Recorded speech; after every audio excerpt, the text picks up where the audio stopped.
చంద్రబాబు నాయుడు గారు మిమ్మల్ని వచ్చి పలకరించలేదా? మరి జగన్ ఎందుకు వెళ్ళి పలకరించలా? అప్పటికే 3 సార్లు ముఖ్యమంత్రిగా చేసిన వ్యక్తి కదా చంద్రబాబు గారు. మరి జగన్ తొలిసారిగా గెలిచిన వ్యక్తి కదా. ఇక్కడ కూడా విజయ్ తొలిసారిగా గెలిస్తే వెళ్ళి పలకరించాడు కదా. మరి 2019లో ఎందుకు జగన్ వచ్చి చంద్రబాబు గారిని పలకరించలా? గెలవగానే చంద్రబాబు గారు 5 ఏళ్ల పాలనలో జరిగినటువంటి అవినీతి మీద తేల్చాలని చెప్పి ఒక కమిటీ చేశాడు. జగన్మోహన్ రెడ్డి చేసింది అదే. తర్వాత ప్రజావేదిక కూల్చాడు. అది జగన్మోహన్ రెడ్డి చేసింది. అలా నీచమైన పనులు చేసిన మీరు కనీసం ప్రజలు మిమ్మల్ని ఓడిస్తే దాన్ని అంగీకరించలేక ఈ రోజుకి ఈవీఎంలు మాయా అని ఏడ్చే మీరు, మీకు రాజకీయం చేత కాదు, ఓడిపోతే తట్టుకోలేరు. మీరు మళ్ళీ ఈ రోజు హుందా రాజకీయాల గురించి కోరుకోవడం, హుందాతనం గురించి మీరు నేను కాదు ప్రజలు మాట్లాడుకోవాలి. కానీ సోషల్ మీడియాలో ఇలాగా చంద్రబాబు గారిని డట్టియెస్ట్ పొలిటీషియన్ ఎవడో మొన్న ఎన్నికల్లో చూపించారు కదా. 2014 నుంచి 19 వరకు చంద్రబాబు గారి పాలన చూశారు, 19 నుంచి 24 వరకు జగన్ పాలన చూశారు. చూసిన తర్వాత జగన్ అనే వ్యక్తి రాజకీయాలకు అన్ఫిట్, ప్రతిపక్ష హోదా కూడా వృధానేనని చెప్పి 11 సీట్లకు పరిమితం చేశారు. అక్కడ స్టాలిన్ లాంటి వ్యక్తులు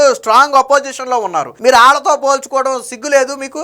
స్టాలిన్ కి, విజయ్ కి, మీకు నక్కకి నాగలోకానికి ఉన్నంత తేడా ఉంది. అక్కడ తమిళనాడులో హుందా రాజకీయాలు చేస్తే మీరు ఆంధ్రాలో నీచ రాజకీయాలు చేశారు. అలాంటి మీరు మాకు గౌరవం ఇవ్వలేదు, మాకు సిగ్గు ఉండాలి, సిగ్గు శరం ఉండాలి, ప్రతిపక్ష హోదా ఇవ్వలేదని ఈ రోజుకి అడుక్కుంటున్నటువంటి చరిత్ర మీది. ఎవడివ్వాలరా ప్రతిపక్ష హోదా? ఎవడివ్వాలి? ప్రజలు ఇవ్వాలి. ప్రజలు ఇవ్వాల్సిన ప్రతిపక్ష హోదాని చంద్రబాబు నాయుడు ఇవ్వలేదు, స్పీకర్ ఇవ్వలేదు, కోర్టు ఇవ్వలేదు. దేశ చరిత్రలో ప్రతిపక్ష హోదా కావాలి అని కోర్టుకి వెళ్ళిన ఏకైక నీచమైన పొలిటీషియన్ ఎవడైనా ఉన్నాడు అంటే జగన్మోహన్ రెడ్డి.